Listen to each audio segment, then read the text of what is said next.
Hey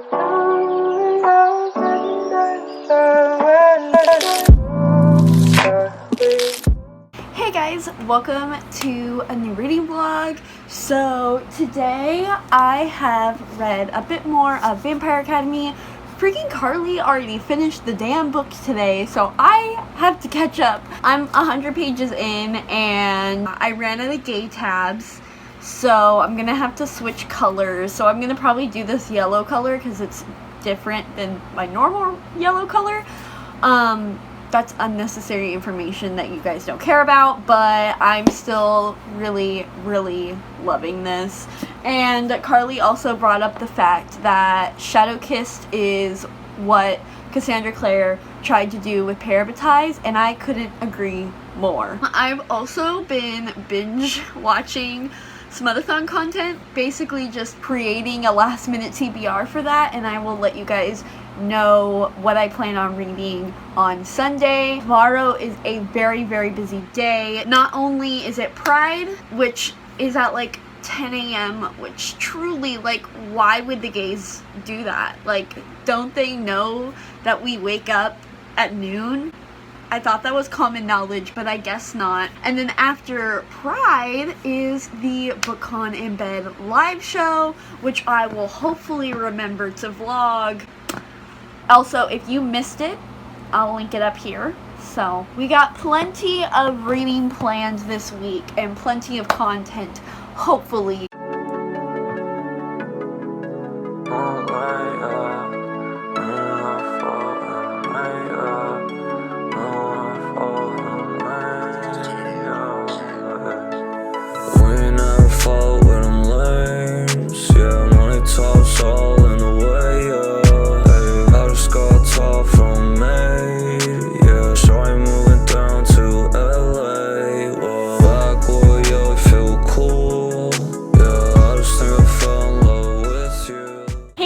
So I got a package in the mail, and this is from Whitney from Witty Novels, because in one of her vlogs she said that she was going to sell one of these items, and I really wanted it, so I like slid her DMs and I was like, hey, you want to give me that shirt? And she gave it to me, and here it is. It is a Scythe shirt.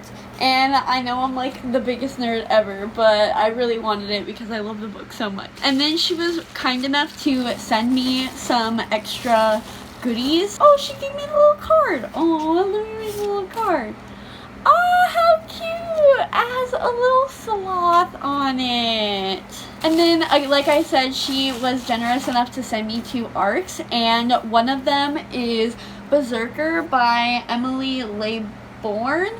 This I don't know too much about, but I know it has something to do with like Nordic mythology. It has something to do with like Vikings. It was on my TBR already, so I figured why not. And then the next arc she gave me was Bring Me Their Hearts by Sarah Wolf. I believe it's a Queen of Hearts retelling, but even if it's not, it has something to do with a badass female main character that has a cool cover, so I was like, yes, give it to me, because that's how my superficial ass works. I'm really excited, so thank you, Whitney, so much for shipping these out to me. Alright, you guys, so we have stuff to talk about. So it is day 2 of Smut-a-thon, and I haven't even told you guys what I plan on reading, what I have been reading, so basically I'm a failure at this already. It's fine. We're good. I decided late on Saturday night to do Smut-a-thon this year, and if you guys don't know what Smut-a-thon is, I'm sure you do, but it's hosted by Riley Marie and Lainey from Ginger Reads Lainey, I believe her handle is. I'll link them down below.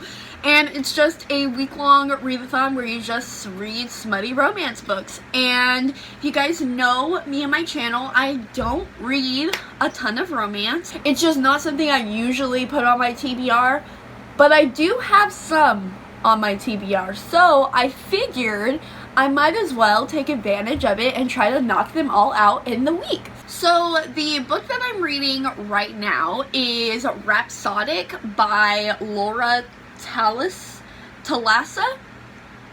I don't know how you pronounce her name. But this is a fae inspired romance, basically, where the main character, she is a siren, and in this world there's this dude called the Bargainer, and she's basically made a whole bunch of deals with him, and he has come to collect the debt. We haven't gotten any smut yet, but the tension has been very interesting.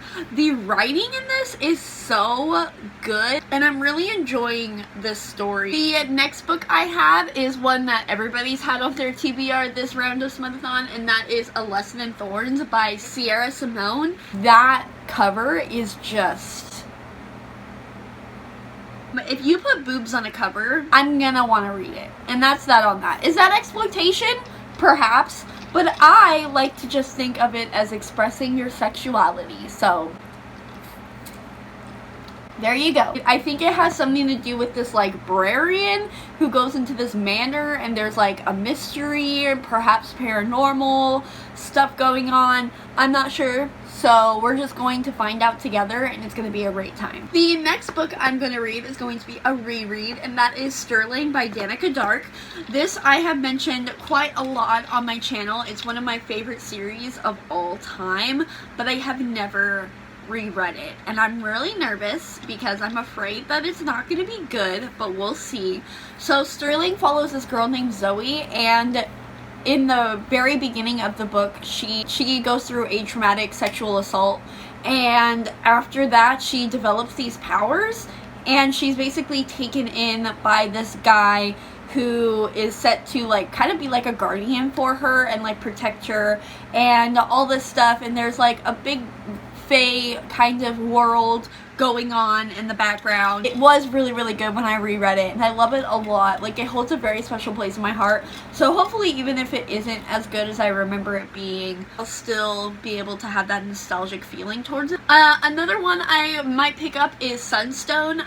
This is a BDSM female graphic novel. And then finally, I tweeted like a few months ago about wanting more books with like tattoos, and somebody recommended Pricked by Winter Renshaw, and I guess from the synopsis it's kind of about this girl who gets a tattoo, and then all of a sudden there's like a demigod living inside of her or something like that, and if that doesn't sound like my brand, I don't know what does. 5 books, not that crazy. Hopefully I can get to them all. We shall see. I haven't even finished one book and it's already day 2, so we'll see how that works. What's up, you horny bastards? So I just finished Rhapsodic by Laura Talesi. It was so good. Like, I just went in thinking I was just gonna get a quick, smutty, paranormal read, and I got so much more. We follow this girl named Callie, and she is the siren PI. She, 7 years prior, did a deal with the Bargainer, who is the king of the dark fae. So 7 years later, he has come to collect what she owes him, and that synopsis does not delve even remotely into what happens in this book. The emotions, the confessions, the way we see like how their relationship was built on, and then the effects of like a 7-year gap, and then you get to hear about the world of the fae and like the lore in this world, and it's so good. I cannot wait to get my hands on the second book. Trigger warnings for sexual assault. That is a big thing that is centered around Callie's character, so just be aware of that. The smut was okay. I wasn't like too crazy about that, and we don't get too much of it. I think the first like scene more than halfway point, but it's like that's like the slow burn aspect of it, and it just added even more to it, and I'm just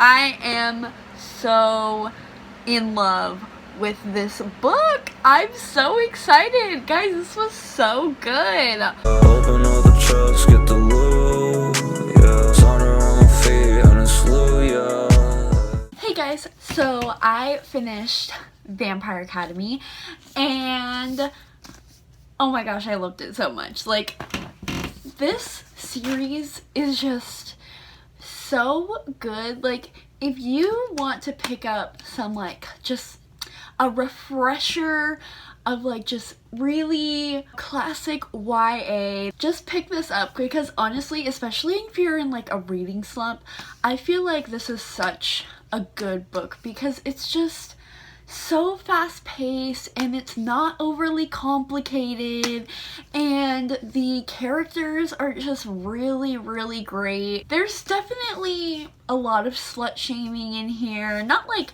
terrible, like it's not like crazy, but there's definitely elements of that. There's definitely like very bitchy you know, main characters. There's some girl hate, but you know, like, they're teenagers. Like, it's just who teenagers are, but they're not just like bitchy and just rude and just like rude to be rude. Like, every character in here isn't just like the typical stereotypical like trope.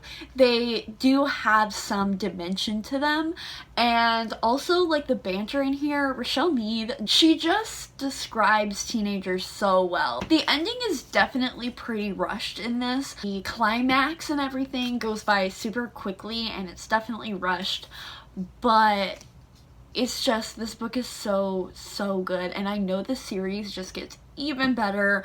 I tabbed so much of this book.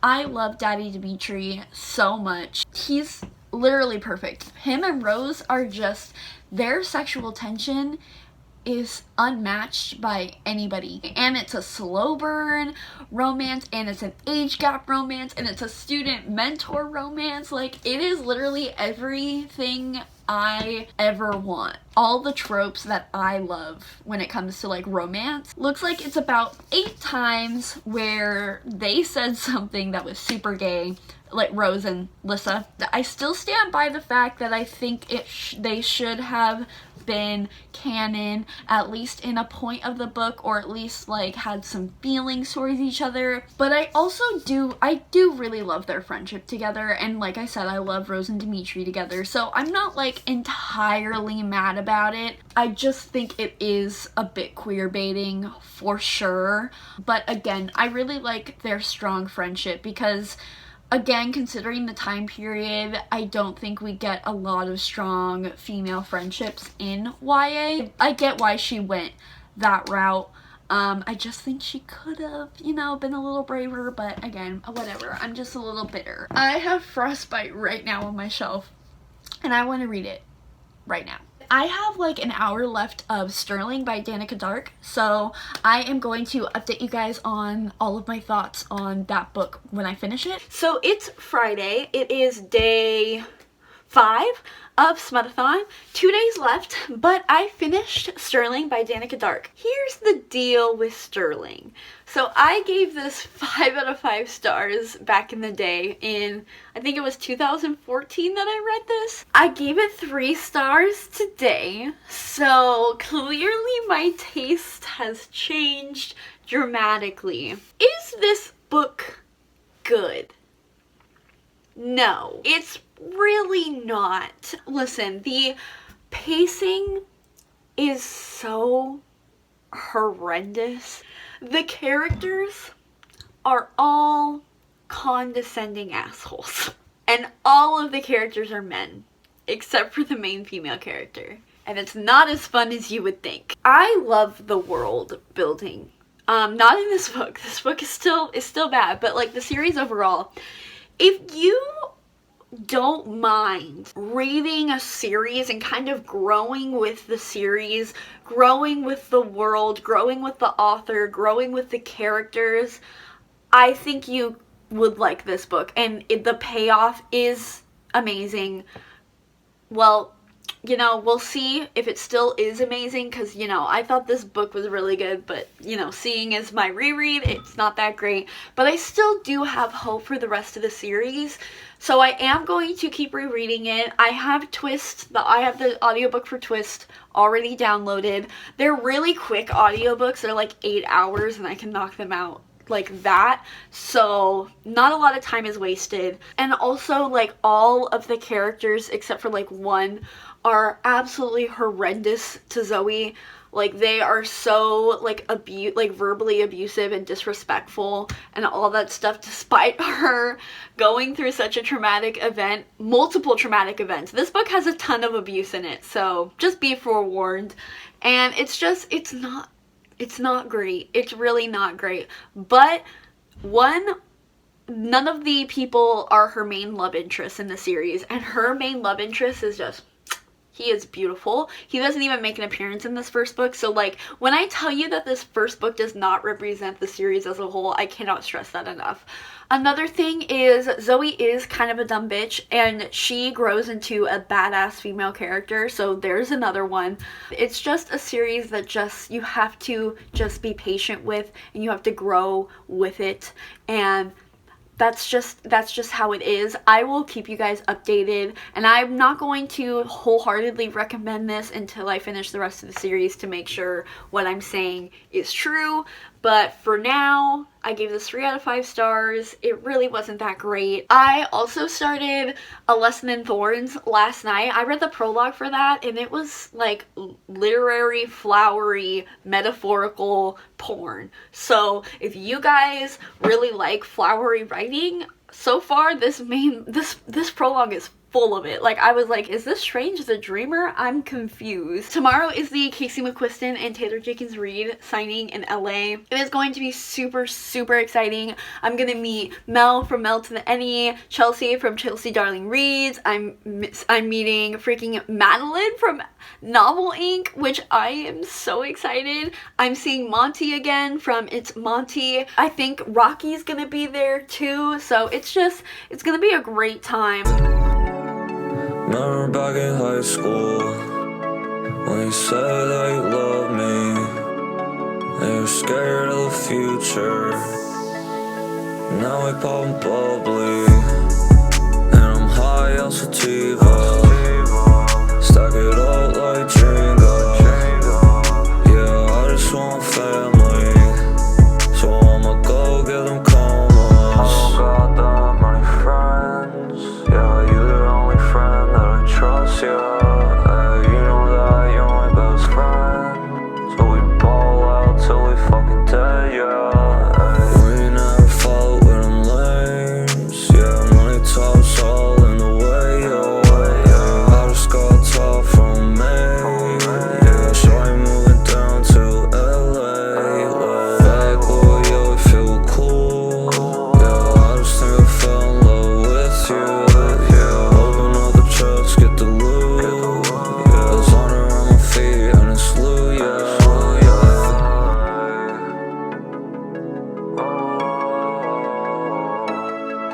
You're my best friend, yeah, you know. And so what I want to do, what I am so excited to see happening, is more and more queer love stories being pushed into the mainstream of romantic comedy. And so that's what I was trying to do with this, just something that was fun and tropey and like just indulgent and silly and happy, but also just very unapologetically queer. So yeah, that's my book. You've now covered about 4 of my questions. Well, that means your answer was good. Yeah, it's okay. Yeah, we'll go more in depth. I just noticed Harry like right behind me. Good, because we're going to talk a lot about Harry. Okay. So, how much of this was you being like, Prince Harry's adorable, why don't I write a book in which someone is like him but not like him? Because I will say, when I was writing Daisy Jones, I was thinking Stevie Nicks is great. I want to write a book about someone that's not Stevie Nicks but seems like Stevie Nicks. Sure. So how much of Prince Harry is in this? Or like, were you thinking of Prince Harry None.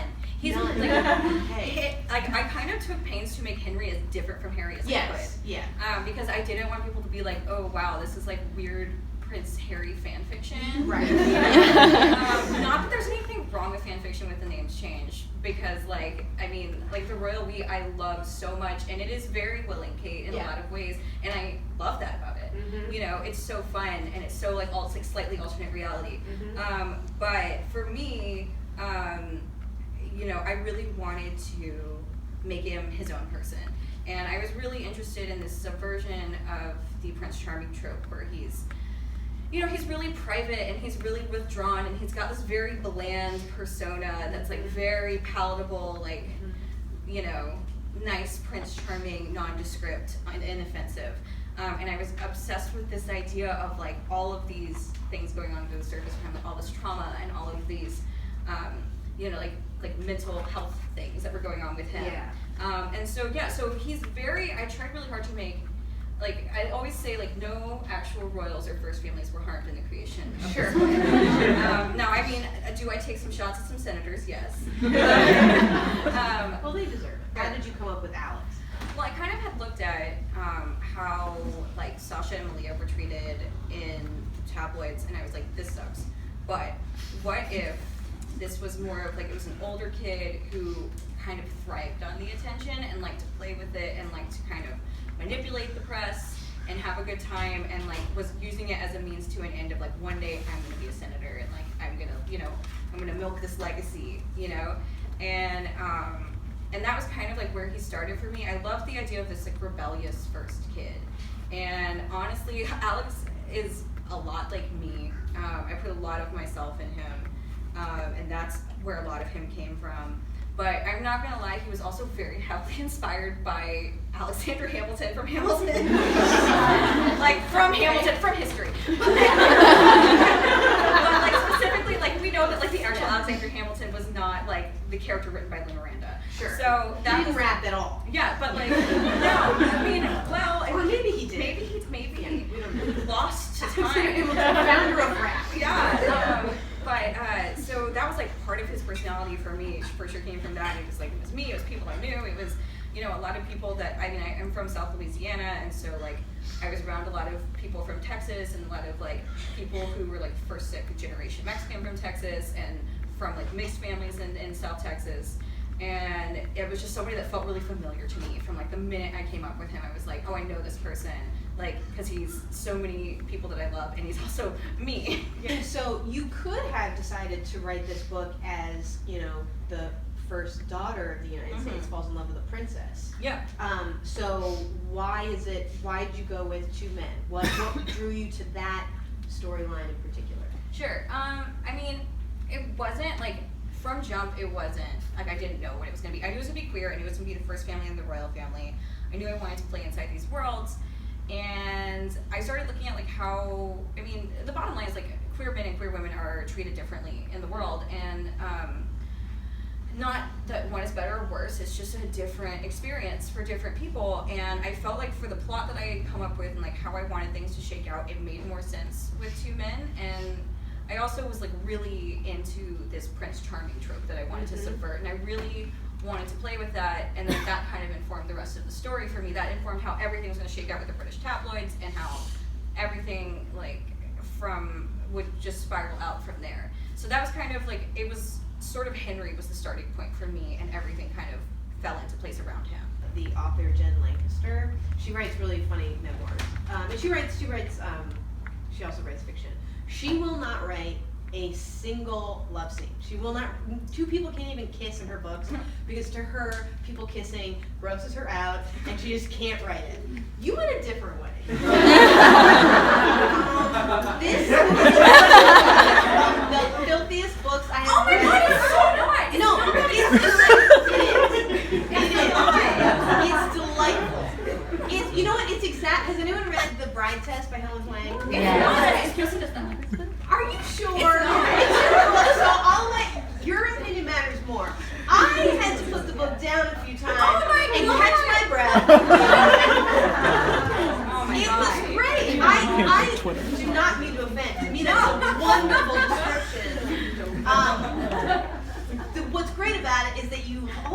book on, I mean, we don't have public transportation here, but if we did, you could hold it and no one would know what you were reading. Yeah.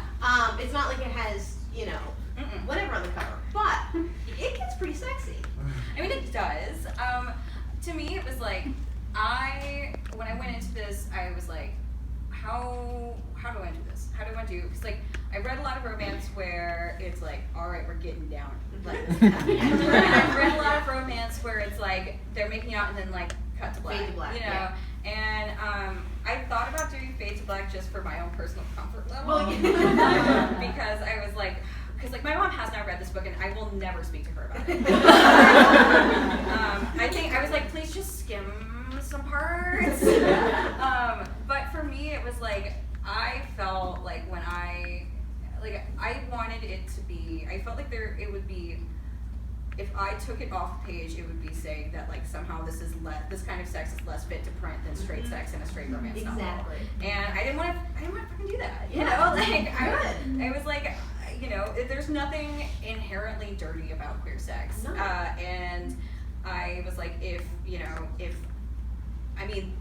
when I was like 11 years old, I was like sneaking my sister's Janet Ivanovich books out of the room, like in the corner of my room, just like. You know, I was like, why can't this be that? You know, and so it was there was definitely a line because I didn't think it was that explicit. Well, because like, I feel like I've offended you. No. To me, it's like that's gonna get this book going. Well, no, it's great. Like, I'm glad that like you were like, yeah. But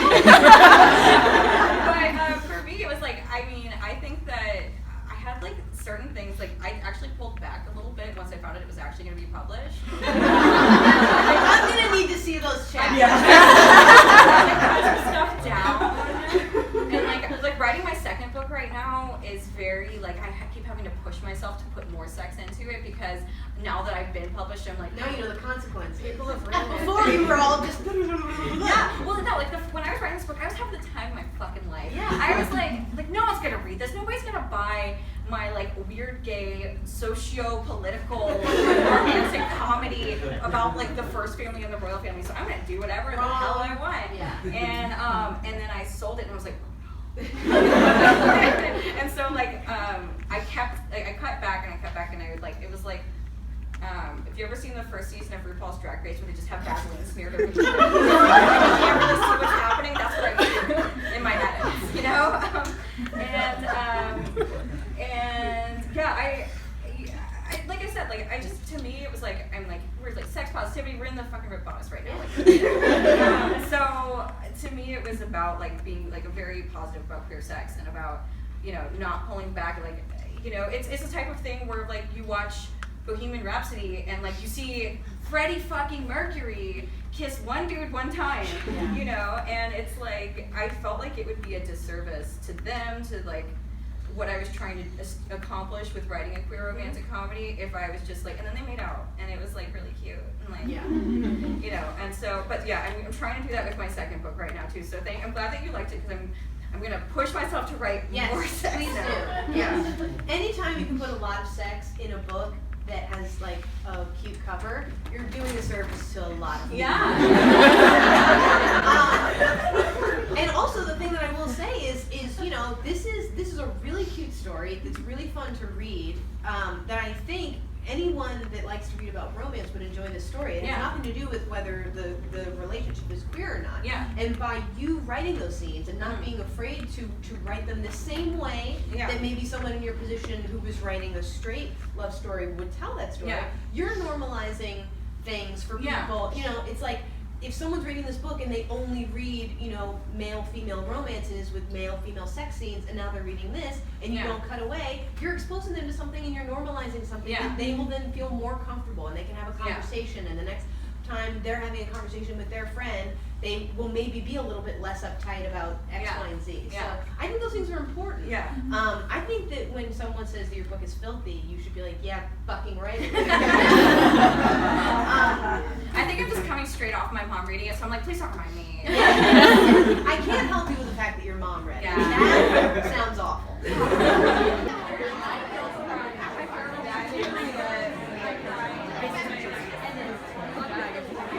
I know, and I gotta get out of here.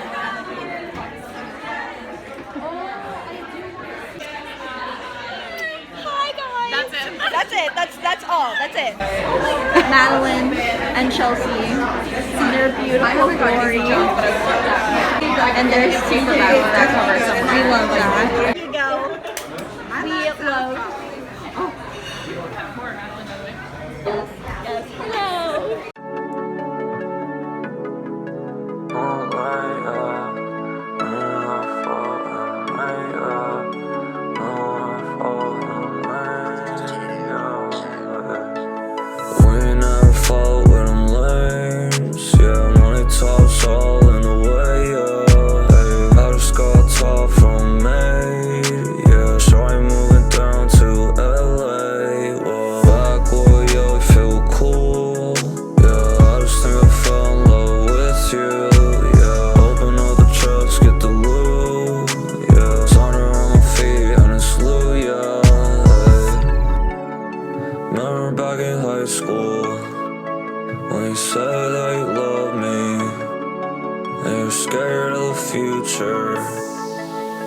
Now I pop bubbly, and I'm high on sativa.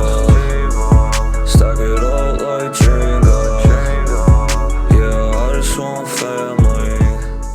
Hello, my horny bastards. So I'm back from LA. I'm back from the signing. So I'm just going to update you guys and close off this vlog. So let's wrap this up because I am in the middle of editing this vlog right now and it is already a half an hour long, so let's do this. First of all, the signing was absolutely amazing. Casey is an outstanding, amazing, beautiful person and I love them so much. They talked about their second book and I can't tell you guys because it's a secret, but it's amazing and I'm so excited for it. I'm going to pre-order it as soon as they're available, and that's that on that. I honestly thought it was a little weird. I definitely didn't like Taylor Jenkins Reid as the interviewer. Like, she gave off that vibe of white woman who actually fetishizes this book, and she also kept talking, like, she kept asking questions that related kind of to her book. Like, she kept asking Casey who her characters were based off of, like, what person were these characters based off? What famous person were these characters based off of? Like, she kept talking about Prince Harry, and she just kind of made me uncomfortable throughout the interview, and it just wasn't the best, but you know, whatever. I got my book signed, so you guys would have seen that. The fact that I went to dinner with Melanie, Madeline, and Chelsea, that was so surreal. Like, they like knew who I was, and it was just really just crazy. And then I signed one of Melanie's books. Like, she bought a book and had all of us sign it, and I'm just like, my name is forever in that book. Like, it's so crazy to me, and I just love this community so much for allowing me to meet these amazing people and them actually taking the time to talk to me and like hang out with me. Monty also was so kind enough to get me a face mask from Lush, and it's not any face mask, it's the Birth of Venus face mask. I love him so much. If you guys aren't subscribed to Monty, I don't know what you guys are doing.